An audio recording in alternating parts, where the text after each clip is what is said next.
සියලුම ගෞරවයත් මහිමයත් ප්‍රශංසාවත් ත්‍රියක දෙවියන් වහන්සේටම පමණක් දෙමින් අදත් සන්ධ්‍යා මෙනෙහි කිරීම සමග එක්සිත් වෙමු.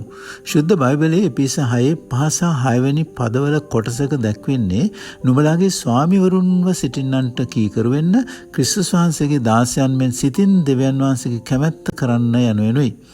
ලෝකීය මනුෂ්‍යයන් උසස් සහ පහත් ලෙස රැකියාවන් වර්ග කළත් දේව දරුවන් වන අපට ඕනෑම රැකියාවක් උසස් ලෙස සිටිය හැකි. ඊට හේතුව අප සේවය කරන්නේ අපගේ රැකියා ස්ථානීය ප්‍රධානයාට නොව ක්‍රිස්තුස් වහන්සේට වීමයි. එපිස 6 වෙනි පරිච්ඡේදයේ පෞල්තුමා දාසයන්ටත් ස්වාමිවරුන්ටත් කතා කරනවා. එතුමා ඒ දෙගොල්ලන්ටම කියන්නේ අප සේවය කරන්නේ ස්වර්ගයේ සිටින එකම ස්වාමින් වහන්සේට බවයි. එම නිසා අප කරන කොයි දෙයක් නමුත් සිතේ නිර්ව්‍යාජකමිනුත් අවංකකමිනුත් ගෞරවයෙන් යුතුවත් කළ යුතු වෙනවා. මන්ද අප සේවය කරන්නේ ක්‍රිස්තුස් වහන්සේට වීම නිසායි. පෞල්තුමා එපිස 8 වෙනි පදයේ අපට මතක් කර දෙන්නේ මනුෂ්‍යයන්ට නොව ස්වාමින් වහන්සේට මෙන් කැමැත්තෙන් මෙහි කරන්න යනුවෙනුයි.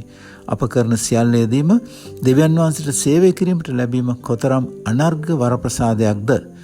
දුරකථනයකට පිළිතුරු දීමේදී, වාහනයක් පැදවීමේදී, ගෙදර වැඩවල යෙදී සිටීමේදී, මෙන්ම ව්‍යාපාරයක් පවත්වාගෙන යාමේදී ආදී කුමන කටයුත්තකදී වුණත් අප සේවය කරන්නේ දෙවියන් වහන්සේට බව මතක් කර ගනිමින් අද දවසේ සිට සතුටු සිතින් සේවය කරමු.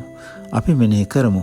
අප සේවය කරන ආකාරයෙන් පිළිඹු කරන්නේ දෙවියන් වහන්සේට අපගේ ඇති ප්‍රේමයයි. අපි ආඥා කරමු ප්‍රේමණීය දෙවියන් වහන්සේ අප කරන සෑම දෙයකදීම ඔබ වහන්සේට සේවය කිරීමට අපට අවශ්‍යයි. අප සෑම දිනක්ම ආරම්භ කරන විට එය සිහියේ තබා ගැනීමට අපට උපකාර කළ මැනව. ආමෙන්.